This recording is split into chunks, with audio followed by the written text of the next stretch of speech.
ଦଳର ବଳ। ଦିନେ ଶିକାରୀଟିଏ ଶିକାର କରିବା ପାଇଁ ଜଙ୍ଗଲ ଭିତରକୁ ଗଲା। ସେ ଜାଲକୁ ବିଛାଇ ଦେଲା।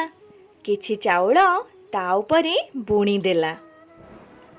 ତାପରେ ଗୋଟିଏ ଗଛ ଆଢ଼ୁଆଳରେ ଲୁଚିଗଲା। ଦଳେ ପାରା ସେହି ବାଟ ଦେଇ ଉଡ଼ି ଉଡ଼ି ଯାଉଥିଲେ। ତଳେ ଚାଉଳ ପଡ଼ିଥିବା ଦେଖି ସେମାନଙ୍କର ଲୋଭ ହେଲା। କିନ୍ତୁ ପାରା ରାଜା କହିଲା, ଚାଉଳ ଖାଇବାକୁ ଲୋଭ କର ନାହିଁ। ଶିକାରୀ ଆମକୁ ଧରିବାକୁ ଜାଲ ବିଛାଇଛି, ନହେଲେ ଜଙ୍ଗଲ ଭିତରକୁ ଚାଉଳ କେମିତି ଆସିବ? ପାରାମାନଙ୍କୁ ଭୋକ ହେଉଥିଲା, ତେଣୁ ସେମାନେ ପାରା ରାଜା କଥା ନ ମାନି ଚାଉଳ ଖାଇବାକୁ ବସି ପଡ଼ିଲେ। ପାରାମାନଙ୍କର ଗୋଡ଼ ଜାଲରେ ଛନ୍ଦି ହୋଇଗଲା। ସେମାନେ ଜାଲ ଭିତରୁ ବାହାରି ପାରିଲେ ନାହିଁ।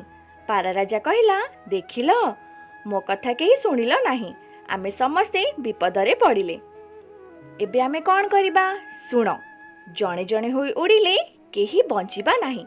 ଚାଲ ସମସ୍ତେ ଏକାଠି ମିଶି ଆମେ ଉଡ଼ିବା। ଏଥରକ ପାରା ରାଜା କଥା ମାନି ସବୁ ପାରା ଏକାଥରକେ ଡେଣା ହଲାଇ ଉଡ଼ିଲେ। ସେମାନେ ମିଳିମିଶି ଉଡ଼ିବାରୁ ଜାଲଟିକୁ ଉଡ଼ାଇ ନେଇ ଦୂରକୁ ଚାଲିଗଲେ। ଶିକାରୀ ବିଚରା ସେମାନଙ୍କୁ ଧରିପାରିଲା ନାହିଁ। ପାରାମାନେ ଯାଇ ଗୋଟିଏ ପାହାଡ଼ ପାଖରେ ଓହ୍ଲାଇଲେ। ପାରା ରାଜାର ସାଙ୍ଗ ମୂଷା ସେଠାରେ ଗାତ କରି ରହୁଥିଲା। ପାରା ରାଜା ତାକୁ ଡାକିଲା। ମୂଷା ବାହାରକୁ ଆସିଲା।